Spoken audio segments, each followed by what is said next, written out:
Hello guys, అందరికీ నమస్కారం. నేను ఈరోజు ఒక చిన్న రెసిపీతో మీ ముందుకు వచ్చా. అదేంటో తెలుసా? ఎగ్ బుజ్జి.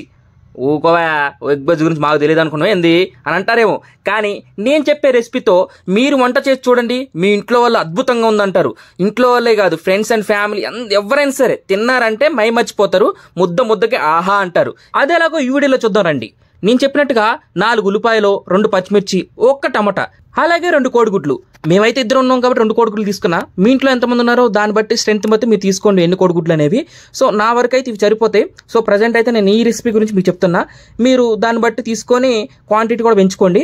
సో అలా తీసుకున్న వాటిలో అన్ని తరిగాక బౌల్ వెలిగించుకొని ఇలా కొంచెం నూనె వేగినాక మీరు తరుక్కున్న ఉల్లిపాయలు వేసేసేయండి.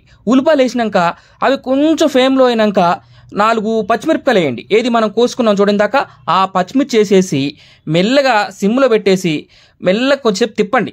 అవి బ్రౌన్ కలర్లో వచ్చిందాక తిప్పండి. తిప్పేసిన తర్వాత అవి ఎప్పుడైతే బ్రౌన్ కలర్లోకి వస్తాయో అప్పుడు కొంచెం అల్లం పేస్ట్ వేసుకోండి. ఇంట్లో ఉన్నదైతే మంచిగా ఉంటుంది. నేనైతే కొంచెం ఇంట్లో లేదు కాబట్టి బయట నుంచి తెచ్చేసాను. అలా కొద్దిగా చాలు, ఎక్కువ వద్దు. 1 స్పూన్ 2 స్పూన్లు అనమాట వేసి వాటిని కూడా బాగా కలపండి. తర్వాత ఒక 5-3 మినిట్స్ దాన్ని అలా వదిలేసేయండి. ఎందుకంటే లో ఫ్లేమ్లో అవి బాయిల్ అవ్వాలి కాబట్టి బ్రౌన్ కలర్లో వచ్చిందాక వదిలేయండి. వదిలేసిన తర్వాత ఎప్పుడైతే అవి బ్రౌన్ కలర్లోకి వస్తాయో అప్పుడు చిటికడ పసుపు వేసుకోండి. నాకైతే చిటికడ సరిపోద్ది, మీకు దాన్ని బట్టి వేసుకోండి. సో వేసిన తర్వాత దాన్ని కూడా బాగా తిప్పండి. తర్వాత కొన్ని టమాటాలు వేసేసి దాన్ని బాగా తిప్పేసి కొద్దిసేపు ఉడకనివ్వండి. ఉడకనిచ్చాక ఉంటుంది చూడండి, టేస్ట్ జిజ్జినక మామూలుగా ఉండదు. ఇంట్లో వాళ్ళు మర్చుకుంటారు. అయితే మీ ఆవిడ కానీ మీ అమ్మ కానీ ఎవరైనా సరే తిన్నారంటే అద్భుతం అంటారు. సో నేను చెప్పినట్టుగా ఇలాగే చేయండి. తర్వాత కొంచెం తిప్పిన తర్వాత ఇప్పుడు 2 కోడిగుడ్లు కొట్టండి. కొట్టిన వెంటనే వాటిని అటు ఇటు తిప్పకండి, ఎందుకంటే బొంగు పిల్లల్లాగా చెదాచెదురు అయిపోతాయి. కాబట్టి వాటిని కొద్దిసేపు మళ్ళీ లో ఫ్లేమ్లో ఉడికినాక అప్పుడు అలా కొద్దిగా తిప్పినాక తర్వాత మీకు నచ్చినట్టు ముక్కలుగా కావాలంటే ముక్కలుగా, లేదంటే నాకు నచ్చదు కాబట్టి నేను ఇలాగా కచోరీ టైప్ చేస్తున్నాను అనమాట. అంటే పానీపూరి టైపు. చూడండి ఎలా ఉందో. తర్వాత కొంచెం కారం వేసుకోండి మీకు తగినంత. నాకైతే ఒక 2 స్పూన్లు సరిపోయింది.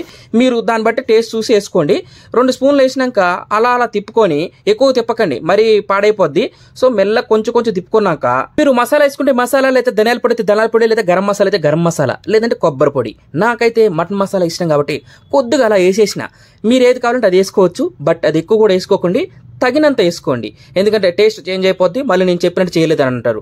ఇంట్లో వాళ్ళు కూడా మిమ్మల్ని తిడతారు, నన్ను తిట్టొద్దు, ఓకేనా? అలా చేసుకున్నాక నేనైతే కొంచెం లైట్గా వాటర్ పోసిన, ఎందుకంటే ఇంతసేపు వేసినవన్నీ కలవాలి కదా.